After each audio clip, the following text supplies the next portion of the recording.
Well, hello everyone, and welcome back to another edition of the DC Capstone Report. Just want to thank each and every one of you for tuning in each and every week.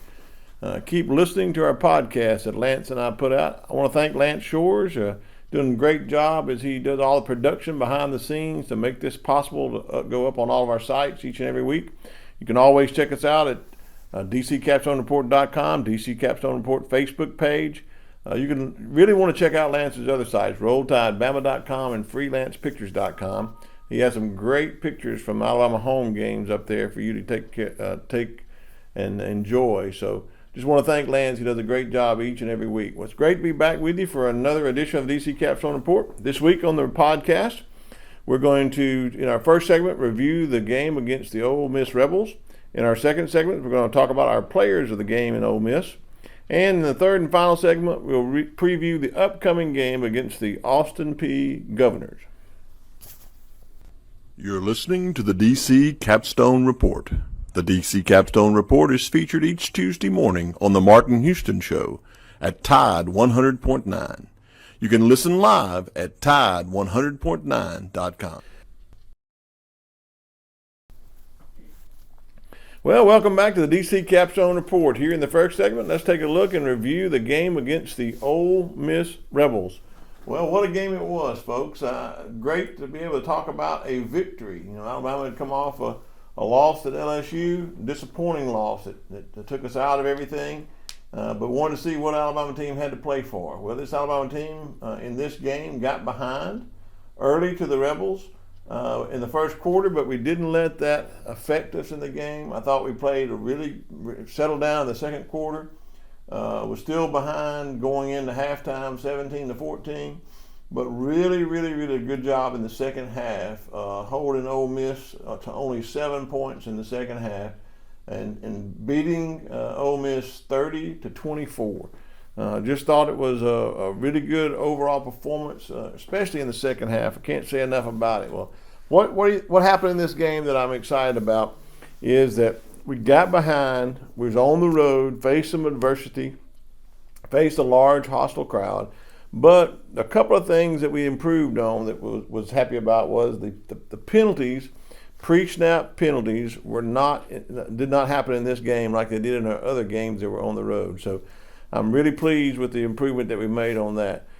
Secondly, I thought our second half decision to run the ball consistently made us a much better team, and the decision to play Jace McClellan in the second half more was a big part of that. I think also running plays where we pull the guard, Emil Ekiyor, Tyler Booker, Javion Cohen, when they were pulling.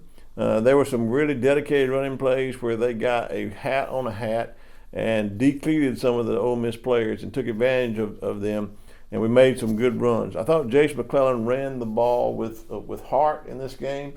He had 19 carries for 84 yards and just really made some first downs on his own, just keeping his legs moving. I think Jahmyr Gibbs kind of got a twisted ankle early in the game. They didn't play him much in the second half. I think he may have been able to go in an emergency, but Jace McClellan and Roydell Williams did a good job of carrying the ball in the second half, especially Jace McClellan making those plays on his own. So I really thought our offense team did a really good job when we ran the ball. It helped opening up the pass. You know, Bryce Young had a great passing day. He was 21 for 33 for 209 yards. He had 3 touchdowns to 3 separate receivers. He had Ja'Cory Brooks, Jermaine Burton, and Cameron Two all for touchdowns in the game. So thought we really did a good job. Our offensive line didn't really do a good job of protecting him. I think we still need some improvement on offensive line. I think we did much better in dedicated running plays, blocking, than we did in run-pass options. And I think we still got a way to go on the offensive line to get up to be playing to the Bama standard. But overall offense scoring 30 points, being able to get the running game going in the second half, I think really was a big improvement. If you look at the stats in this game, we had 317 total yards, 209 passing yards, and 108 rushing yards. So we did enough in this game offensively, I think, to win this game in the second half, and that's where we need to be able to come back, not get too far down. Defensively, I thought we really had a good game in this game as far as stopping them from scoring. they had some yards. They ran the ball really well against us, gashed us on some plays when we had our pass defense in there. And they took advantage sometimes when we'd have our rushing defense there. It looked like Kiffin called the really good plays in the first half where they gained a lot of those gashing yards on our on running the ball. Looked like they had us set up. He knew what was coming. And Coach Kiffin is a good coach. I liked the way he called the game in the first half for Ole Miss. And he really had us on the ropes there, I think, guessing when we were going to be in the pass defensive and running against that. And it really did a good job of that. I think he got away from that in the second half. Maybe their running game got slowed down because of had really run hard in the first half and was tired a little bit. He relied more on the passing. I think that helped. A lot of that was Alabama changed a little bit of their defensive tackles in the second half to add more beef in the lineup and got us a little better into a running scheme to stop some of the running games. But I think also they got a little tired as well in that game. But one thing I want to highlight is being able to, on defense, to flip the field position, and get them off the field on third down. They were 8 of 16. We held them to 50% on third down, and they loved to go for it on fourth down. And they were 0 for 3 going for it on fourth down. They ran a lot of plays. They had 81 plays to our 69, which was the reason they had amassed more yards. But they only averaged 5 yards per play. So I think we really did a good job of not giving up the big play, and we did a good job on defensively keeping them off the field on fourth down. They didn't get to extend the play, and only giving them 50% on third down, 8 of 16. So I think that was a really good job on our part defensively to keep them off the field. So overall, a big win for Alabama. Come away on the road with a 30-24 win against a team that only had one loss to LSU. So this, in my opinion, was an improvement over our past games, and I think we all should be happy with the team coming out, even though they didn't have a championship to play for or a national championship to play for. They came out and played with pride and did what it took to win the game on the road with Ole Miss. Well, here in the second segment, we're going to take a look at our players of the game. Well, I have 2 players of the game I want to talk about. On offense, Jace McClellan. You know, Jace McClellan, I don't think we've said enough about him. We saw early on in that Texas game that he has the ability to take a big play and break it for that big long touchdown run. But we really relied on Jahmyr Gibbs more in this offense and his catching ability out of the backfield and be the matchups that he'd be able. Because he had that injury early in the game with the injured ankle, Jace McClellan got a chance to show what he can do.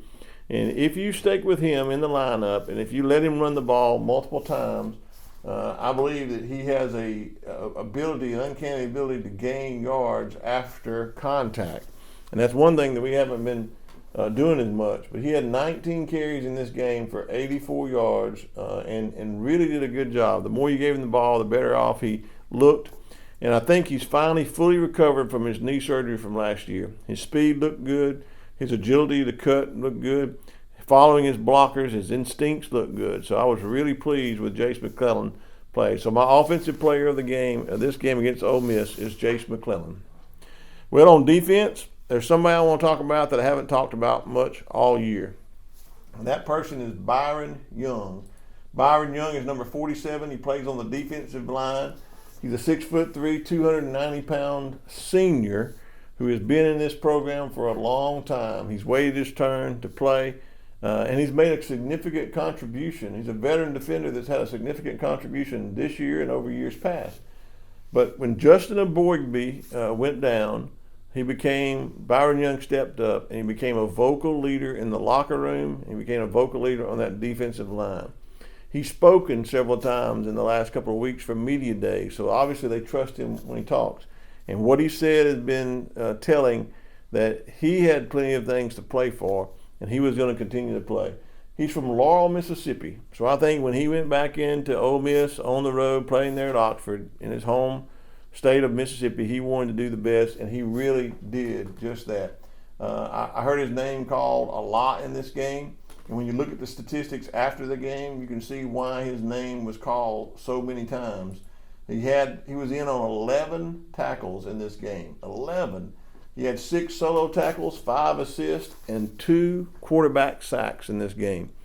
I think that Byron Young really did well for himself. Coach Saban talks about individual players playing so that they create value for himself. I really believe him being a senior, he created a lot of value for himself in this game. I would love for the Senior Bowl to give him an invite to come.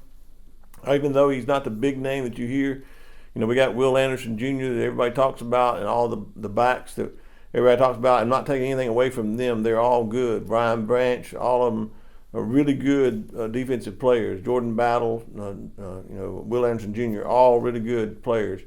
But I believe Byron Young ought to take a look at the NFL. What he can play, what he can do, really makes a difference, I think. And I think this game against Ole Miss has created some value for himself. I look for him to do that in the games remaining they have on their roster, because he is bought in to creating value for himself, which in turn creates value for the team. So my defensive player of the game is Byron Young. My offensive player of the game, Jace McClellan. Defensive player of the game, Byron Young. It's great to see Byron Young sticking around for his senior year and taking advantage of every opportunity that the university has given him. Well, here in the third and final segment, we're going to take a look at the upcoming game against the Austin Peay Governors. They play in the FCS level. And of course, this is a game that's sandwiched right in there so that Alabama has a game to play before they play their rival game against the Auburn Tigers. So not looking ahead, but everybody knows that this game is on the schedule, and it's a game you have to win. Alabama's got to win this game. They got to go in there and win this game to move to 9-2 with a chance for another 10-win season in the regular season when they play the Auburn Tigers the next week at home. Good thing is this game's at home. Get to come home in front of a crowd at Bryant-Denny Stadium. Don't have any more games to worry about playing in a hostile stadium on the road. Come home and you play an FCS opponent. The one thing we can't do in this game is we can't have a letdown.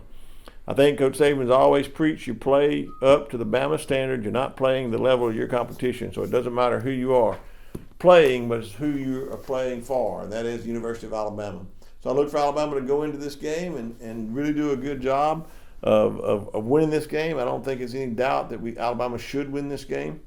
I think we should be able to play a lot of players in this game. You can see some other players play. I hope that that's one of the things that we get to do. But the number one thing is with no mistakes, no turnovers. Start the game, start it well, and score often, and try to put this game out of reach early so that people can rest up and other players can get a chance to play. So no turnovers, no mistakes in this game. Go in and play your game on offense, establishing the run, setting up the pass. I think Bryce Young has a good time playing in this game. I think he can play early and often and get some reps in, and hopefully he can rest the rest of the game after getting a big lead in this game. I think defensively we got to be careful in this game because they have a lot of offense talent on this Austin Peay team.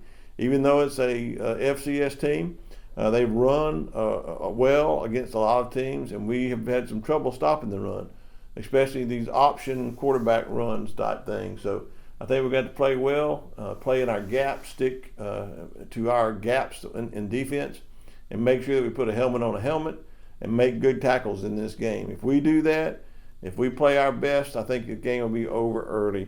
But I look for Alabama to get up in this game and play well and establish themselves back to the Bama standard and not playing against a particular opponent, but just playing up to a standard that we all have come to realize from the Alabama team. So Alabama goes into this game, and the second thing that we need to come out of this game is no injuries. We don't need any more injuries. So make sure we limit our mistakes, play to the Alabama standard, and have no injuries. If we do that, I think Alabama gets up to a big lead, and then I think that they're able to close this game out, and Alabama wins this game big, 52-14. Well, that's it for this edition of the DC Capstone Report. Thanks all for tuning in to listen to this podcast on Alabama football. We really appreciate it. Until next time, this is DC saying roll tide. Have a great week.